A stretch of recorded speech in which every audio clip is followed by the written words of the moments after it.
안녕하세요. 대한민국 최고의 강연, 최강 1교시에서 강연을 맡은 물리학자 김상욱입니다. 반갑습니다. 네, 저는 대학에서 학생들에게 물리학을 가르치고 있고요. 또 물리를 연구하고 있기도 합니다. 또 틈틈이 제가 알고 있는 과학을 일반인들한테 소개를 하는 그런 경험도 많이 쌓고 있죠. 사실 제가 이 최강 1교시에 대략 거의 정확히 한 1년 전쯤 이 자리에 섰었어요. 근데 지난 1년 동안 이 프로그램이 많이 유명해졌더라고요. 그래서 아주 저도 뿌듯하고요. 거기에 일조를 한 것 같아서 기분이 좋습니다. 그래서 오늘 다시 1년 만에 이 자리에 서서 여러분들한테 물리에 대해서 이야기를 하는 시간을 갖게 돼서 너무 기쁩니다. 자, 우선 오늘 제가 첫 번째 시간에는 물리학에서 가장 중요한 운동, 진동 운동에 대해서 이야기를 하려고 해요. 그래서 오늘 강연 주제는 떨림과 울림이 만드는 세상입니다.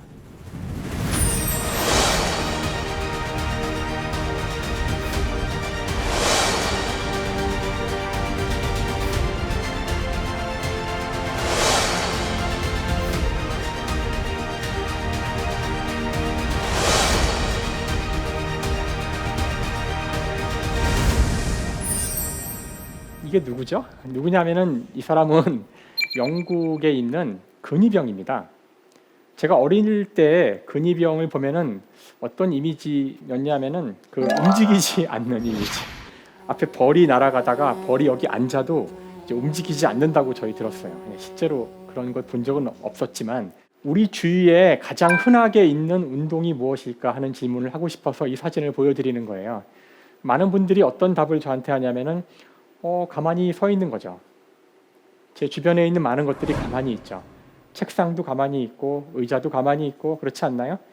가장 흔한 운동은 가만히 있는 거라고, 우리 주위에 가만히 있는 정지 상태인데요.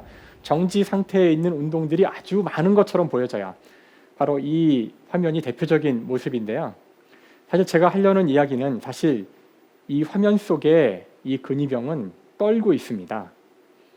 여러분이 현미경을 가지고 이분의 그 옷이나 이런 몸을 이렇게 본다면은 아주 미세 하나만 이렇게 떨고 있을 거예요.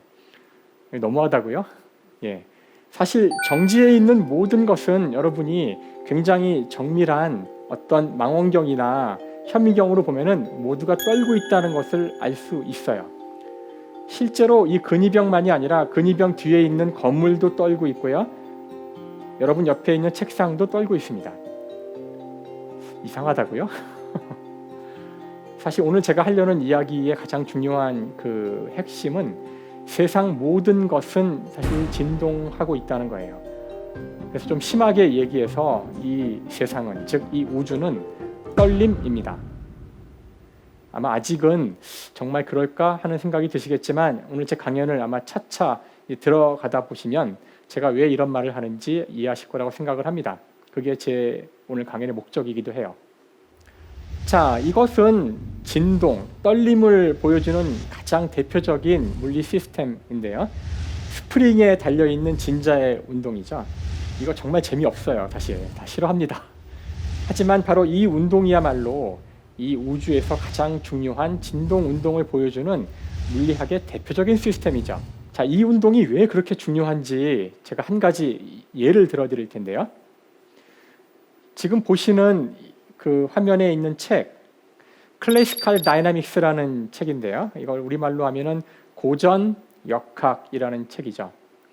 자, 이 과목은 물리학자들이 거의 처음 배우는 물리학 책이라고 할 수 있어요. 이 책의 1장은 그 역학을 배우기 위한 수학에 대해서 소개가 있어요.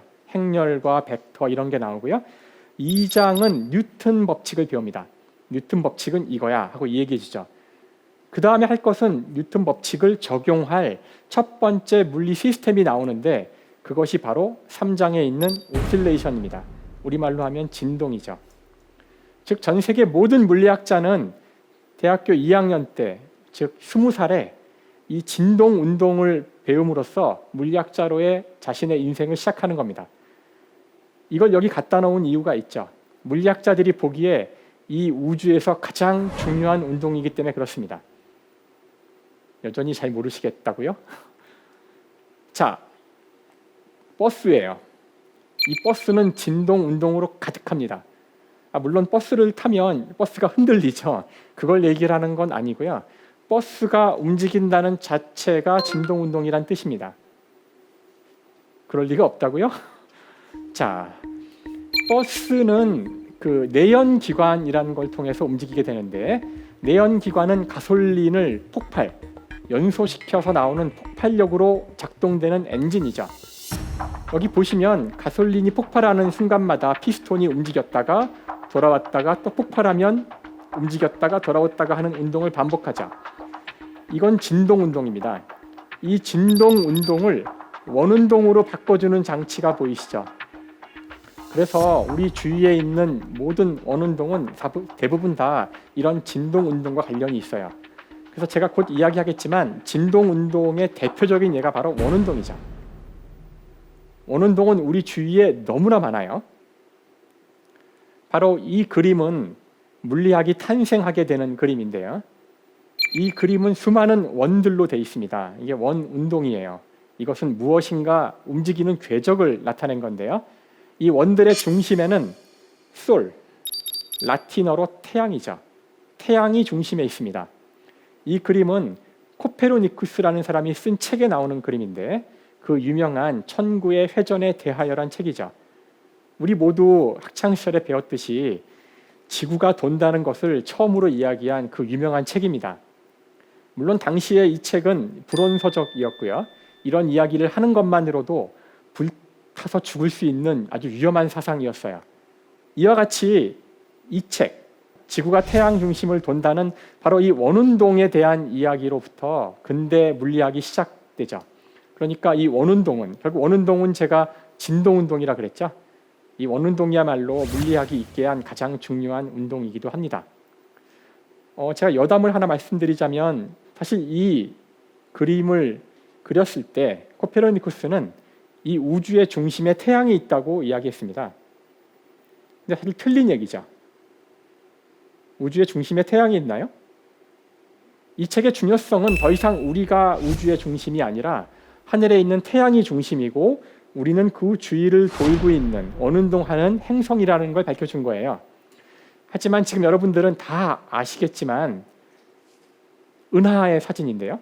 은하의 사진을 보면 여기 수없이 많은 점들이 보이시죠? 이 점 하나하나가 다 태양과 같은 별입니다. 이 중에 하나가 태양이죠. 지구에서는 태양이 중심에 있어서 우주의 중심인 듯이 보이지만, 사실 태양은 이렇게 많은 별들 가운데 하나에 불과하고요. 우리 은하에만 이런 태양과 같은 별들이 대략 1000억 개 정도가 있죠. 놀라운 사실입니다. 더 나아가서 지구는 태양 주위를 원운동하고 있지만, 태양은 또한 이 은하의 중심에 대해서 원운동을 하고 있습니다. 이와 같이 우주에 있는 대부분의 행성과 별들은 이런 수많은 원운동들의 집합이죠. 자, 제가 왜 진동이 중요한지를 일단 이것만 살짝 보여드렸어도 느낌이 오시기 시작할 거라고 생각합니다. 그렇죠? 자, 이 사진 속의 장면은 영국에 있는 아주 유명한 유적인데요. 유물이죠. 선사시대의 유물입니다. 스톤헨지라고 들어보셨나요? 돌무대기죠. 하지만 이것이 아주 옛날에 만들어졌다는 생각을 해보면 사람 키보다 훨씬 큽니다. 이런 거대한 돌을 이렇게 많이, 왜 당시 사람들이 기술력도 없었을 텐데 이렇게 쌓아놨을까? 굉장한 미스터리였어요. 여전히 물론 정확히 알고 있지는 않습니다. 선사시대 사람들을 만나서 물어보기 전에는 답을 정확히 알 수 없겠지만, 현재 수많은 증거들로부터 이것이 무엇인지 학자들이 주장하는 바로는 아마도 이것은 천문 관측 장치일 거라는 것이 현재 다수의 학자들의 생각입니다. 이 돌들의 배치는 동지 또는 하지와 같이 태양이 특정한 위치에 왔을 때의 어떤 기하학적 위치와 관련이 있어요. 그러니까 이것은 당시 선사시대의 사람들이 태양의 어떤 정확한 위치를 알고 싶어서 만든 겁니다. 자, 우리가 인류의 역사를 아주 먼 과거로부터 살펴볼 때 중요한 시점들이 몇 개 있죠. 그 중에 하나를 여러분들이 아마 학창 시절에 농경 문화의 탄생이라고 배웠을 겁니다. 그때 인간은 비로소 다른 동물과 다른 그런 삶을 살기 시작해요. 어딘가 정착을 해서 농사를 짓고 거기서 잉여 산물이 나와서 문명이 발생을 합니다. 농경 문화가 시작될 때 사람들이 바로 깨달은 것이 있어요. 농경이란 것은 봄에 씨를 뿌리고 여름에 잘 가꿔서 비가 올 때 조심해서 그것들을 잘 보호해주고요. 다음에 해가 너무 많이 떠서 너무 뜨거워져도 문제가 생기죠. 가을이 되면 추수를 합니다. 이와 같이 어떤 행동들을 반복하여 이제부터 인간이 자연과 자신을 동조시켜야 되는 일을 하게 되는 거죠. 이것은 정확히 태양과 관련 있는 일이에요. 태양이 언제 뜨고 언제 사라지고 어느 위치에 오고 이것이 자신들의 어떤 삶과 직결되어 있다는 사실을 깨닫게 되는 거죠. 농경 문화의 시작과 함께 우리 인간은 별을 보기 시작합니다. 태양을 보기 시작합니다. 천문학의 시작이죠. 곧 이 천문학적인 발견들은 당시 지도자라고 할 수 있는 왕의 권위를 주는 데에도 크게 기여합니다. 모든 왕들의 권위는 태양으로부터 옵니다. 그래서 사실 천문학이야말로 최초의 과학이라고 할 수 있어요.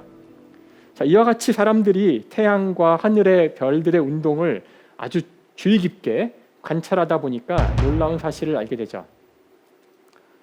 우주에는 수많은 주기 운동이 있습니다. 수많은 진동 운동이 있습니다. 사실 오늘날 우리가 갖고 있는 이 시간관념도 다 여기서 온 거죠. 여전히 물리학자들은 시간이 무엇인지 정확히 알고 있지는 않아요. 너무 어려운 주제지만 시간을 어떻게 재야 되는지 그런 것들은 알고 있죠. 선사시대의 사람들은 시간 개념이 이랬다고 합니다. 봄의 시간이 시작되고 겨울의 시간이 끝납니다. 다음 해에 다시 시간이 시작되기 위해서는 제사를 지내야 돼요. 대부분의 문명권들이 갖고 있는 우리나라의 설날에 해당하는 그런 신년제 행사들은 시간을 시작하기 위한 행사였다고 합니다. 그런 시간관념이 생긴 이유가 바로 이 우주에는 무언가 반복된다는 거죠. 오늘날 우리의 시간관념도 마찬가지예요. 하지만 이 기준들은 다 우리 근처에서 가져온 겁니다. 1초라는 시간은 여러분의 심장 박동과 관련이 있는 시간이죠. 똑딱 똑딱. 1일이라는 시간은 지구의 자전, 지구의 한 바퀴 오는 동과 관련이 있는 겁니다.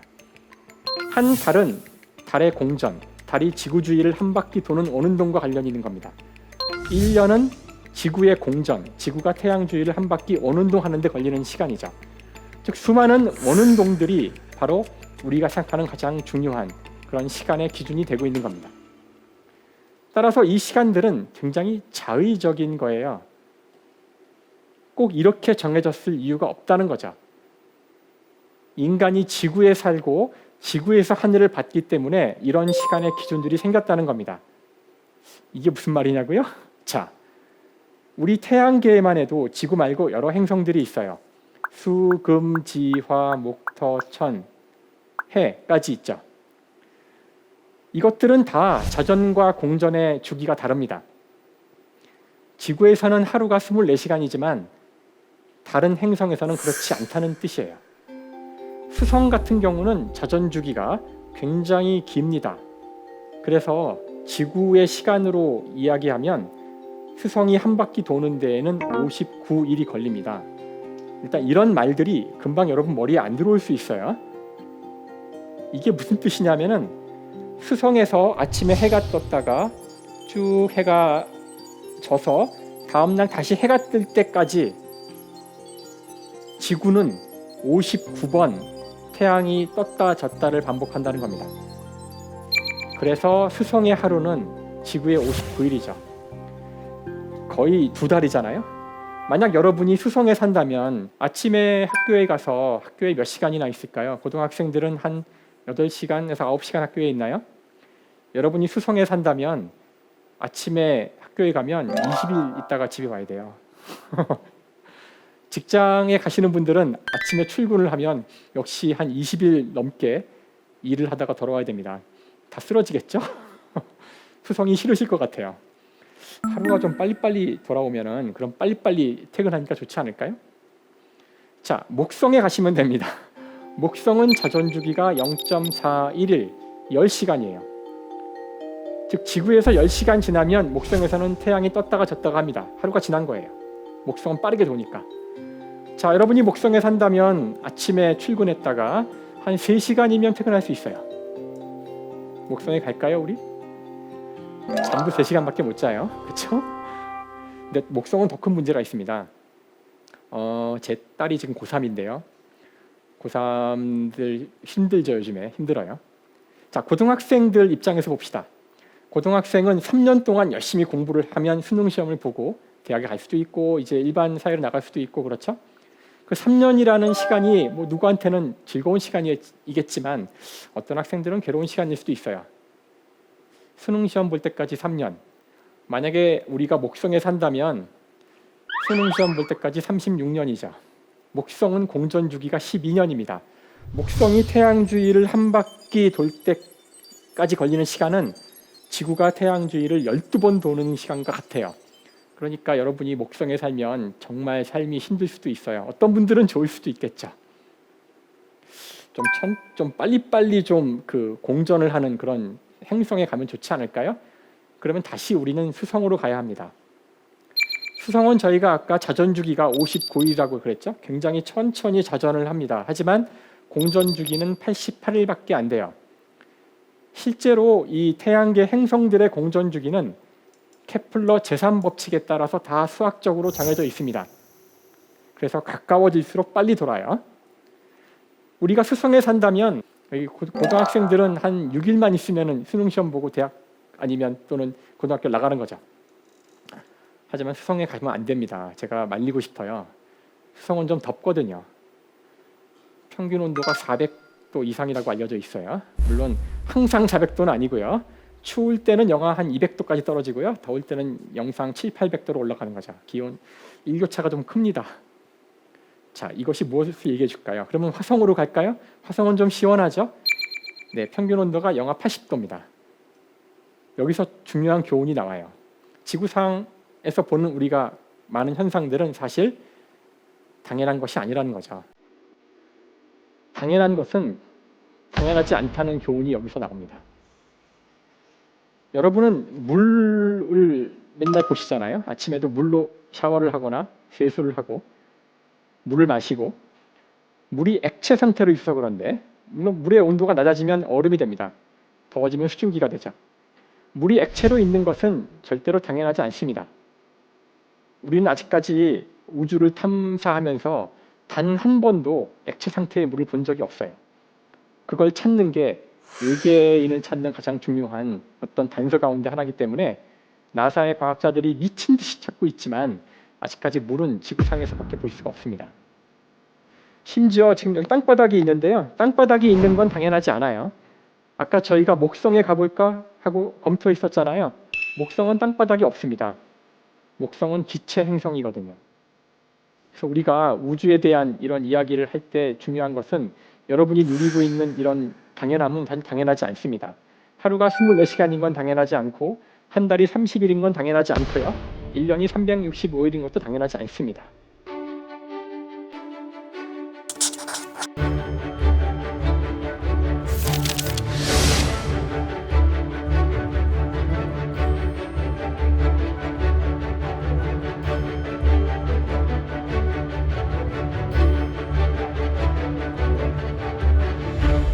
자, 이 식은 뉴턴의 법칙, F는 ma의 어떤 특수한 경우를 쓴 겁니다. 여전히 이게 뭔지 모르시겠지만 이 식에서 오른쪽에 있는 항이 바로 진동운동을 기술하는 그런 항입니다. 자, 진동운동은 여기 있는 이 용수철 보이시죠? 이 용수철에 의한 운동이고요. 이 운동을 기술하는 방법은 저런 식을 쓰는 거예요. 자, 진동을 일으키기 위한 제가 뉴턴 법칙의 식을 보여드린 가장 중요한 이유는 그 힘이 의미하는 바가 무엇인지를 말하고 싶어서 그랬어요. 그 힘은 복원력이라는 것을 의미하고 있어요. 이 복원력은 말 그대로 복원, 원래로 돌아가려는 힘입니다.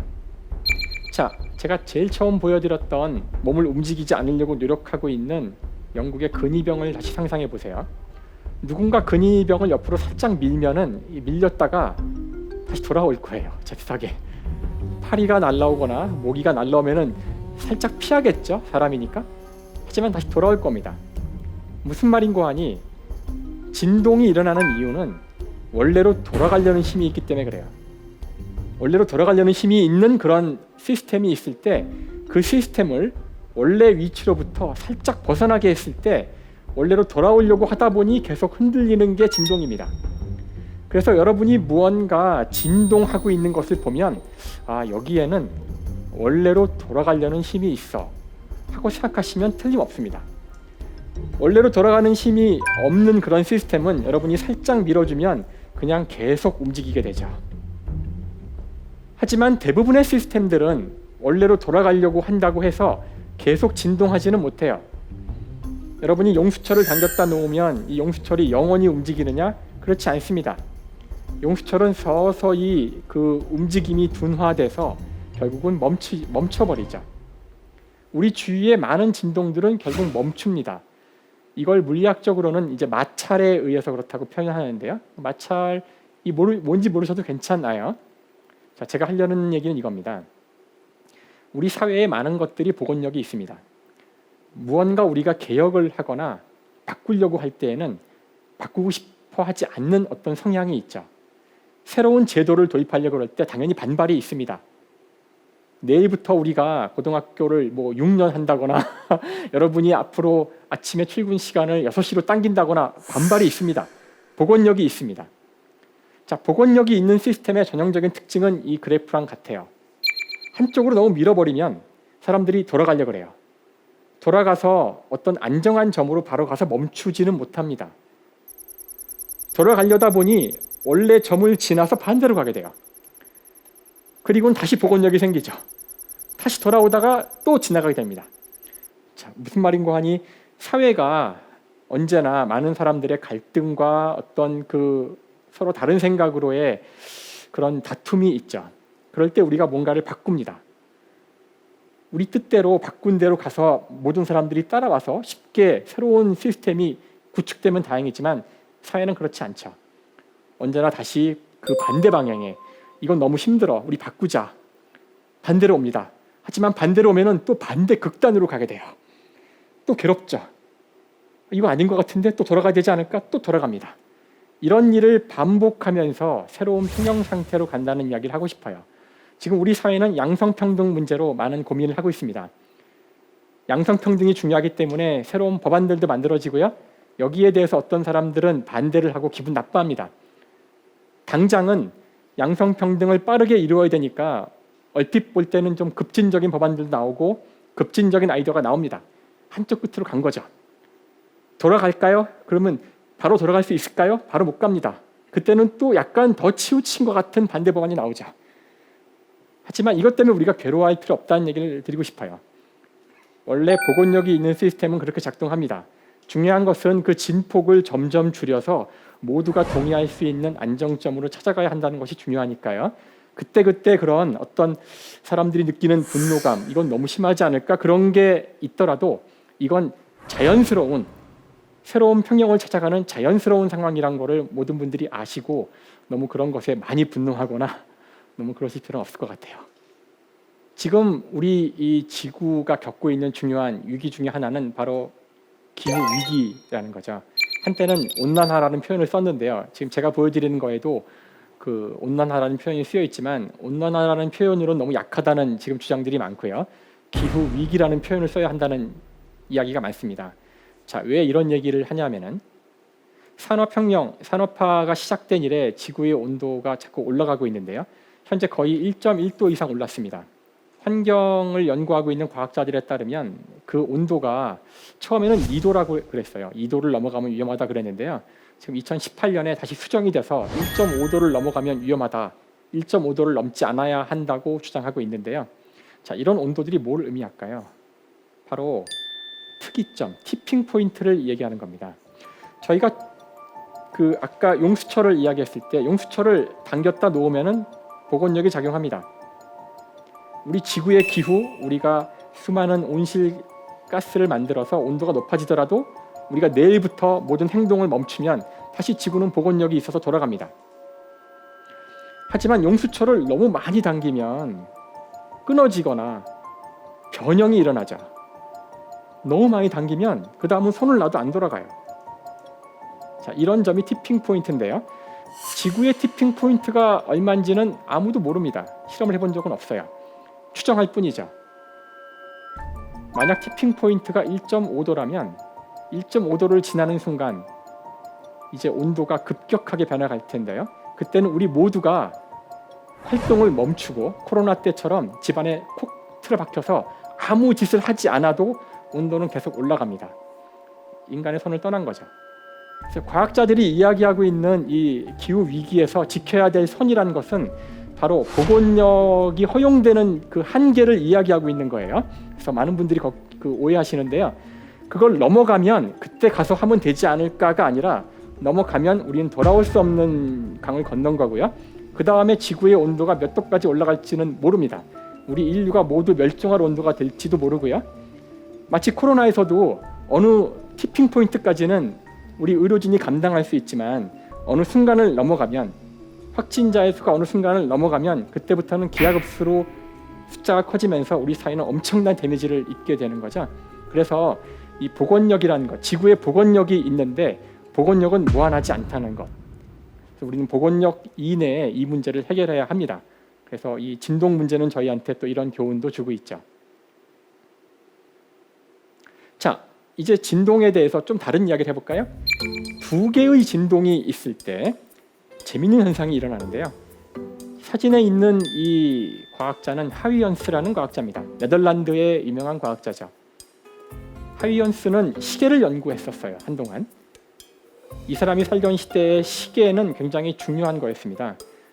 그 배가 바다 한가운데서 자신의 위치를 알기 위해서는 위도와 경도를 알아야 하는데 위도는 태양의 위치로 알 수 있지만 경도를 알 방법이 없었어요. 정밀한 시계가 있다면 경도를 알 수 있었거든요. 그걸 연구하던 과학자였는데요. 어느 날 몸이 안 좋았대요. 침대에 누워 있었는데 눈앞에 보이는 이 두 개의 시계를 보니까 이 괴종 시계인데요. 신기하게도 이것이 처음에는 이렇게 딱딱 맞아서 움직이지 않았는데 시간이 지나니까 두 개의 이 진동이 착착착, 우리가 이거 공진이라 그러는데요. 공진이 일어나는 것을 발견했습니다. 이게 왜 그럴까? 그래서 멈춰놓고요. 좀 따로따로 흔들어 봤어요. 근데 다시 시간이 지나면은 이들은 다시 공진이 일어납니다. 너무나 신기해서 이걸 실험을 하게 되죠. 실제로 물리적으로 이렇게 여러 개의 진자가 있고 그들 사이에 상호작용이 있다면 이것들은 쉽게 공진이 일어납니다. 하위언스의 경우 일어난 공진의 원인은 이 벽이었어요. 하나의 진자가 흔들릴 때 미세하지만 진자가 붙어있는 벽을 흔들고요. 그 벽을 타고 전달된 진동이 상대 진자를 흔들었다는 거예요. 이런 기계적인 장치뿐만 아니라 생명들도 이런 공진을 합니다. 여러분은 이게 뭐로 보이는지는 잘 모르겠지만 이것은 반딧불입니다. 지금 우리나라에서 이렇게 많은 반딧불이를 보기는 쉽지 않은데요. 아마존이라든가 이 아직도 굉장히 생명종이 다양한 곳에 가면은 반딧불들의 공진을 볼 수 있습니다. 그래서 굉장히 장관이래요. 한밤중에 깜깜했는데 이유는 몰라요. 갑자기 한순간 반딧불이들이 깜빡하고 또 조용하다가 또 깜빡 이렇게 숲 전체가 모든 반딧불이들의 공진으로 번쩍이는 현상을 볼 수 있답니다. 이걸 본 사람은 이 현상을 잊을 수 없겠죠. 사실 이렇게 했을 때 반딧불이들이 물론 이득이 있기 때문에 이렇게 하는 겁니다. 생명체들은. 왜냐하면 이런 반딧불의 공진에 참여하는 반딧불은 모두 수컷이에요. 수컷이 암컷을 유혹하기 위해서 원래 불이 있는 겁니다. 많은 경우가 그렇죠. 생명 현상 중에는. 그래서 이와 같이 혼자 반딧불이가 빛을 내는 것보다는 여러 마리가 한꺼번에 이렇게 한다면 멀리 있는 암컷들도 이걸 보고 올 수 있을 테니까 이익이 될 거예요. 그래서 이런 성향이 진화했다는 것이 현재 생물학자들의 생각인데요. 의문이 들지 않으신가요? 이렇게 하면 나만 좋은 게 아니라 모두가 좋으니까 손해일 수도 있잖아요. 그래서 이런 현상은 사실 반딧불이가 머리가 좋거나 옆에 반딧불이들과 이야기를 해서 자 우리 지금부터 반딧불이 동시에 한번 깜빡해 봅시다. 하나 둘 셋 하고 하는 게 아니에요. 반딧불이는 당연히 다른 반딧불이보다 조금이라도 먼저 깜빡이는 게 유리한 겁니다. 남들이 다 빚을 안 낼 때 혼자 빚을 낼 수 있으면 혼자만 보이겠죠. 굉장히 이기적인 건데 그렇게 행동하려고 한대요. 근데 정말 재미있는 것은 모든 반딧불이 수컷들이 자기가 남보다 조금 더 먼저 깜빡이려고 하는 그 순간 공진이 됩니다. 자, 내가 옆에 반딧불이보다 먼저 깜빡여야 돼요. 그러려고 하는데 옆에 애가 벌써 빚을 내요. 늦었죠. 빨리 내야 되죠. 이겁니다. 그래서 자연계에서 일어나는 이런 공진들은 사실 개개의 시스템들은 아주 지극히 편협한 시각으로 자신의 생각만으로 움직이지만 결국에는 이런 거대한 패턴을 이뤄낸다는 겁니다. 자, 이런 일은 굉장히 흔하죠. 이것이 이제 복잡계에서 나타나는 대표적인 공진 현상입니다. 인간도 공진을 하고 있어요. 인간의 공진 가운데 대표적인 것은 바로 지구의 자전이죠. 지구의 자전 주기는 24시간인데 여러분은 지구의 자전과 공진돼 있습니다. 어두워지면 잠이 오고요. 해가 뜨면 일어납니다. 너무나 당연해서 여러분이 이게 공진이라고 생각해 본 적이 없을 것 같은데요. 그렇게 우리는 이 지구의 운동과 같이 긴밀하게 엮여 있죠. 실제로 그 흥미로운 사실은 시차란 게 있잖아요. 우리가 태양에 대해서 그때그때 태양이 떴으니까 그때부터 우리가 정신이 막 들면서 같이 움직이는 게 아니고요. 태양이 없어도 스스로의 시계로 시간을 재고 있다는 증거들이 있습니다. 그러니까 여러분이 비행기를 타고 다른 나라에 가면 해가 떠 있지만 잠이 와요. 몸에서 지금 밤이라고 이야기하는데 태양이 떠 있잖아요. 너 바보야. 지금 밤이 아니라 낮이야. 내 몸에 시계가 있다는 뜻이죠. 이건 오랫동안 재미있는 그런 자연현상 중에 하나였어요. 그래서 만약에 빛을 우리가 보지 못한다면 맞출 수가 없어요. 실제로는 우리가 다른 나라에 가더라도 사람에 따라서 며칠 또는 일주일, 저 같은 사람들은 거의 2주일 고생을 하는데요. 결국은 다시 새로운 공진을 만들어냅니다. 그러기 위해서는 빛을 봐야 돼요. 여러분이 빨리 시차에 적응하고 싶으신 분들은 한국이 밤일 때 그쪽 나라에 태양이 있는 걸 자꾸 보면은 빠르게 맞춰져요. 우리 몸이 빛에다가 공진을 시켜서 그래요. 그래서 그 완전히 빛을 볼 수 없는 시각 장애인 분들이 어려움을 겪습니다. 그러니까 사람의 몸의 생체 시간은 24시간이 아니라고 알려져 있어요. 그래서 빛을 전혀 볼 수 없는 시각 장애인들은 물론 앞을 보지 못해서 어려움도 있지만 24시간 주기를 언제나 맞추는 건 못해요. 그래서 시간이 지나면 또 잘 안 맞고 그래서 억지로 맞추는 일을 해야 됩니다. 사람 몸에 이런 있는 생체 시계는 도대체 어떻게 작동하는 걸까요? 자, 이 생체 시계에 대한 연구는 오랫동안 이루어져 왔는데요. 이 연구의 결과로 2017년 노벨 그 생리 및 의학상이 주어집니다. 여기 계신 이 세 분의 과학자, 이 세 분의 과학자가 밝힌 건 뭐냐면은 사람 몸에는 이 시간을 읽을 수 있는 장치가 있는데 밤에 만들어지고 낮에 없어지는 단백질이 있다는 사실을 알게 돼요. 그 단백질을 조정을 하면 사람이 시차가 바뀝니다. 그러니까 우리 동물 몸에는 이 지구의 자전과 상관없이 굴러가는 시차의 조정 장치가 들어있다는 거죠. 그래서 그 원리를 밝힌 공로로 노벨상이 2017년, 이것도 진동 운동과 관련된 그런 노벨상이라고 할 수 있어요.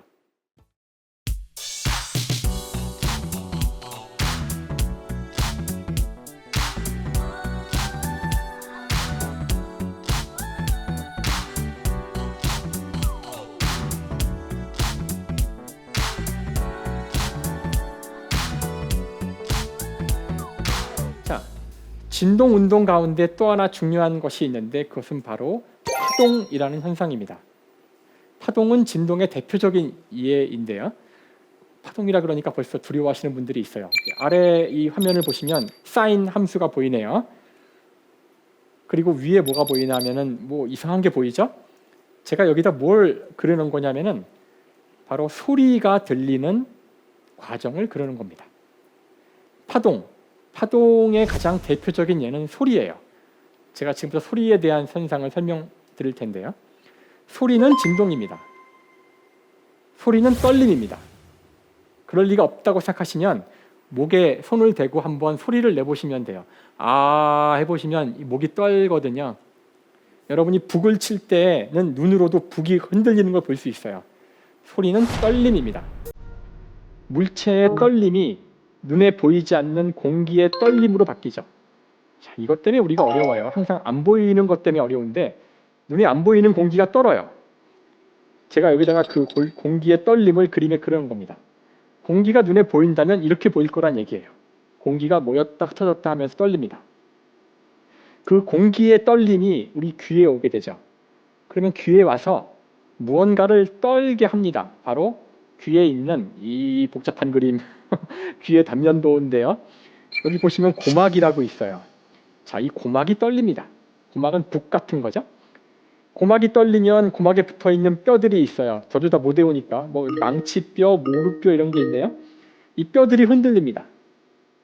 이 뼈는 증폭기예요. 뼈가 흔들리면 이 뼈 끝에 붙어있는 달팽이관, 달팽이처럼 생긴 거 보이시죠? 달팽이관 안에 있는 것이 떨립니다. 그러니까 이 안에는 액체가 들어 있습니다.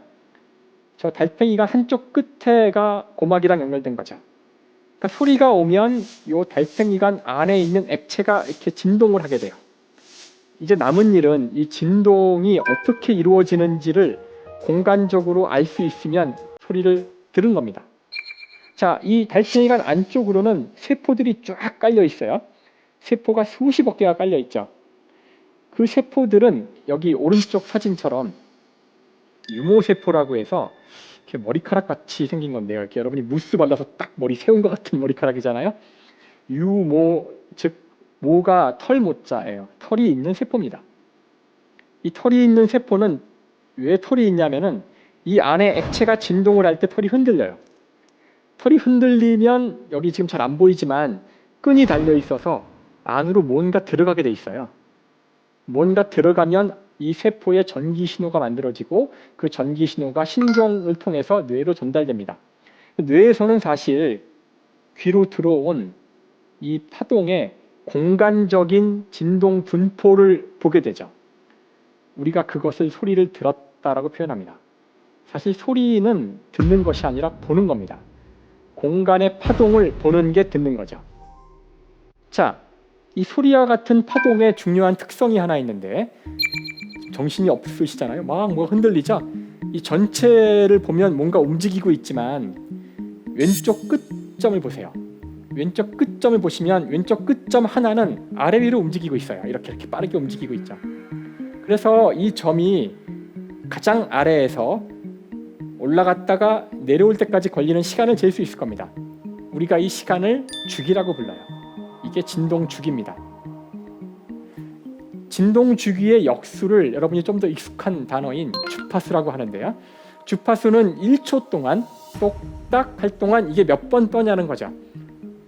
제가 만약에 진동수가 2가 되게 하려면은 1초에 2번 떠면 돼요. 똑딱 하면 이게 진동수가 2가 되는 거죠. 우리가 그 진동수를 일반에서는 보통 주파수라고 부릅니다.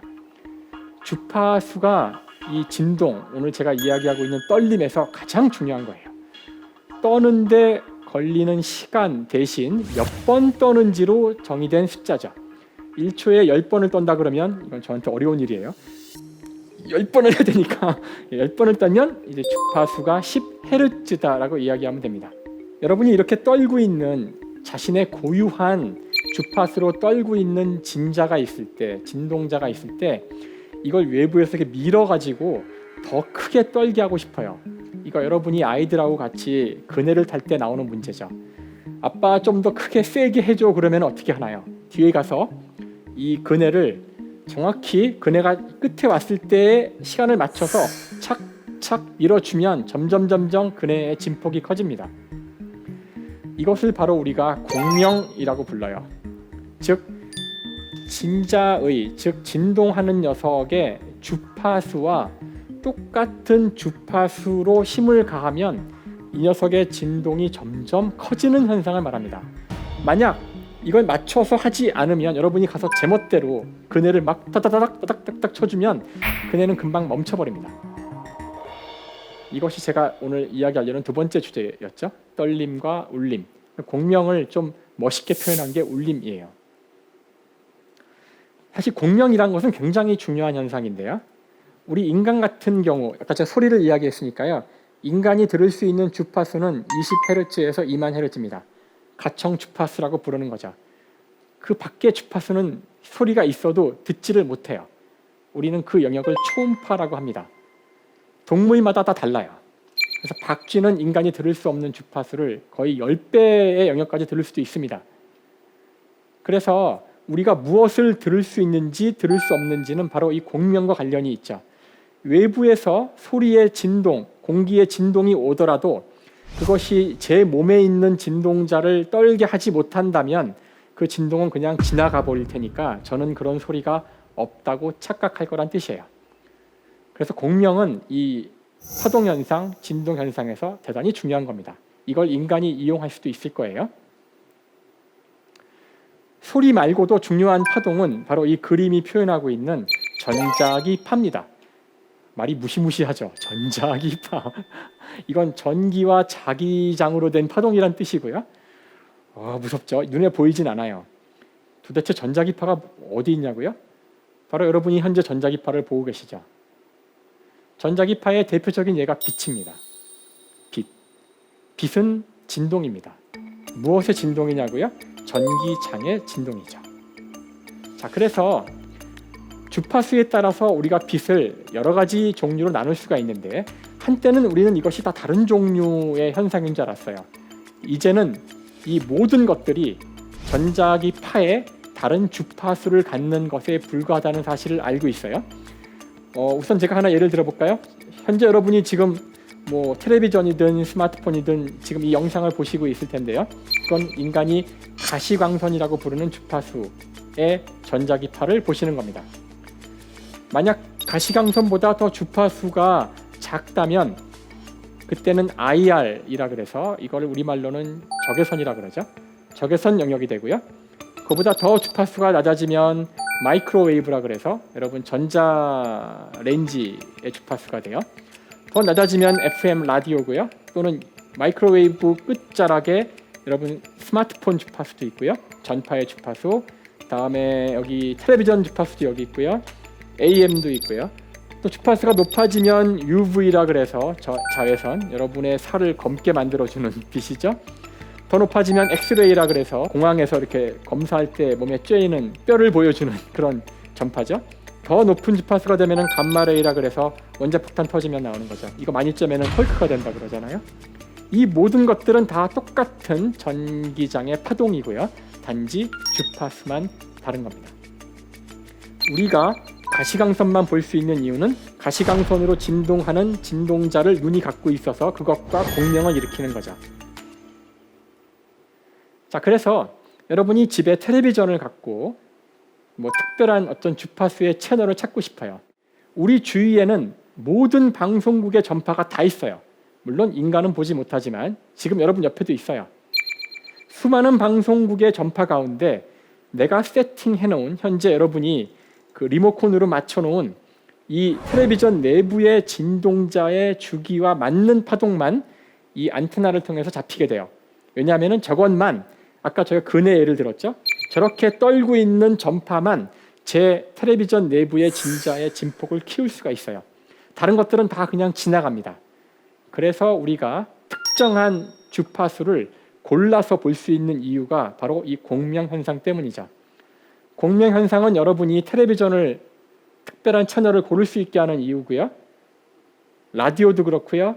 스마트폰도 그렇고요. 모든 무선 통신에서는 이것이 없으면 여러분이 누군가 특별한 어떤 것과 소통을 할 수 없어요. 굉장히 중요한 현상이죠.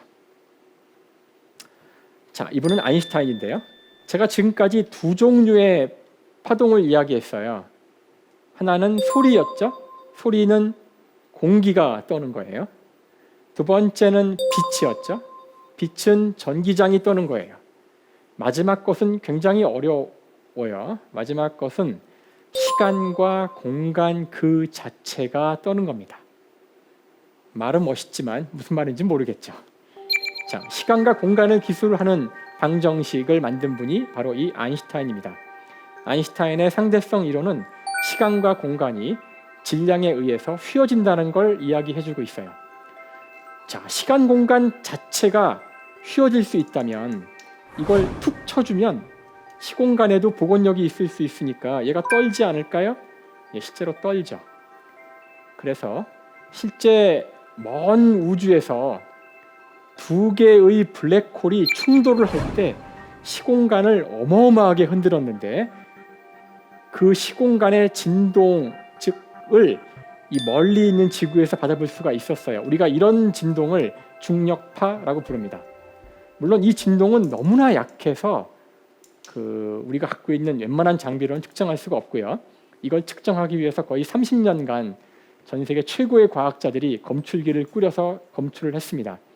그래서 이 시공간의 진동인 중력파를 검출한 공로로 2017년 노벨 물리학상을 받았죠. 아까 저희가 봤던 생체 시계도 같은 해에 받은 거예요. 이 모든 것이 다 진동과 관련된 거죠. 그래서 제가 처음에 주장했듯이 이 진동이야말로 우주에서 가장 중요한 운동이다.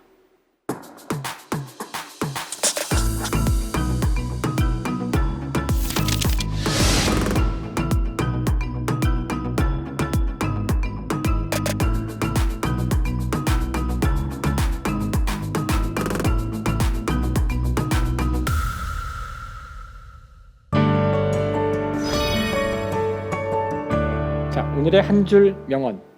우주는 떨림이고 인간은 울림이다. 오늘 제 강연을 통해서 여러분들이 이 우주의 수많은 것들이 떨고 있다는 사실을 아셨을 거예요. 우리 인간은 그 떨림을 울림으로 반응하는 존재입니다.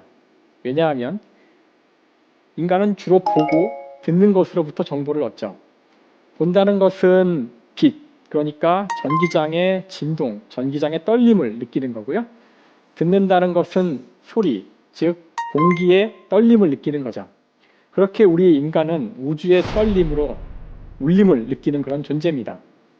오늘 저도 이 강연을 통해서 저의 떨림을 이렇게 전파했는데요. 여러분들이 그 떨림을 받아서 울리는 그런 기회가 됐으면 어떨까 하는 바람을 가져보고요. 그렇게 울기 시작한 여러분들이 또 다른 떨림을 만들어서 또 다른 사람들에게 떨림을 전파하고 또 그분이 울 수 있는, 그렇게 이 과학에 대한 이야기들이 떨림과 울림으로 전파되는 그런 사회가 되면 좋겠다는 바람을 가져봅니다. 지금까지 대한민국 최고의 강연 최강 1교시 김상옥이었습니다. 감사합니다.